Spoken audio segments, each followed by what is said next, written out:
প্রিয় ভাইরা আমার, হাতটা জোর করে বলে যদি পা ধরতে হয় ধরবো, আসেন। জীবনে বিশেষ করে দুইটা পাপ আমরা কেউ করব না, ইনশাল্লাহ বলেন। আপনাদেরকে খুব কষ্ট হচ্ছে? দুইটা পাপ জীবনে করবেন না, সবাইকে অঙ্গীকার করতে হবে আজকে। কয়টা? শুনেন, আপনি এক ওয়াক্ত নামাজ পড়েন নাই, আল্লাহ চাইলে মাফ করে দিবে। ভুলে জেনা করে ফেলেছেন, আল্লাহ চাইলে মাফ করে দিবে। ভুলে একজনকে গালি দিয়ে ফেলেছেন, আল্লাহ চাইলে মাফ করে দিবে।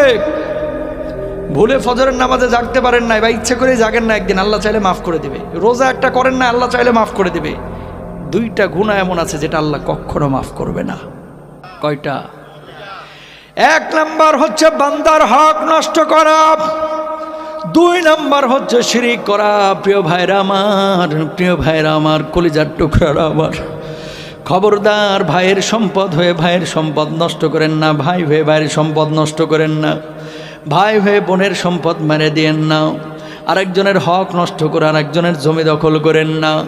আল্লাহর কসম করে বলে কিয়ামতের ময়দানে আপনি মাপ পাবেন না। বিশ্বনবী বসে আছেন এইভাবে, আল্লাহর নবীর কাছে একজন সাহাবীর লাশ আনা হলো। নবীজিকে বলা হলো, নবীজি তার জানাজার নামাজটা পড়ায় দেন। আল্লাহর নবী বললেন, না, তার জানাজার নামাজ আমি পড়াবো না। সাহাবীরা বললেন, নবীজি কেন তার জানাজার নামাজ আপনি পড়াবেন না?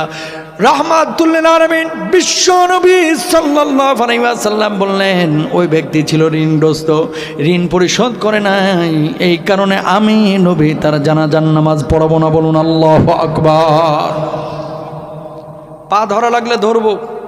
আজকে একটা কথা বলে যাই, আপনারা অনেক মানুষ এখানে বসে আছেন যারা পৈতৃক ভিটার বোনের সম্পত্তিটা এখনো বুঝায় দেন নাই। অস্বীকার করতে পারবেন? বাপের বাড়ির সম্পদ যেটা বোনদের হক ছিল দেন নাই।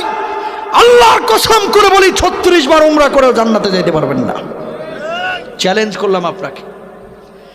আল্লাহ তাআলা বান্দার হক নষ্ট করলে এটা গুনাহ মাফ করবে না। ঘুষ দিয়ে চাকরি নিছেন, আছে না ঊর্ধ্বতন কর্মকর্তা 50 জনের থেকে 3 লাখ করে টাকা নিছে, ঘুষ দিয়ে চাকরি দিবে তাই 13 লাখ করে টাকা নিছে, চাকরি একটারও দেয়নি, মারা গেছে।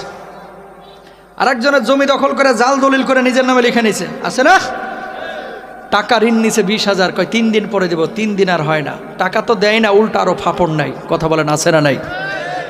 কিয়ামতের ময়দানে এই শ্রেণীর মানুষ, এরা আবার নামাজও পড়ে, রোজাও করে, হজ্জও করে, যাকাতও দেয়। আল্লাহ তাআলা কিয়ামতের ময়দানে ফেরেশতাদেরকে বলবে, এদের আমলগুলো চেক করো তো। ফেরেশতারা তখন বলবে, আল্লাহ এই মানুষগুলো নামাজ পড়েছে, রোজা করেছে, হজ করেছে, যাকাত দিয়েছে, কিন্তু বান্দার হক নষ্ট করেছে। আল্লাহ কি ফয়সালা হবে? আল্লাহ রাব্বুল আলামিন তখন বলবে, ফেরেশতারা রে, ওদের যে আমলগুলো আছে আমলগুলো কেটে কেটে এখন পাওনাদারদের পাওনা মিটায় দাও।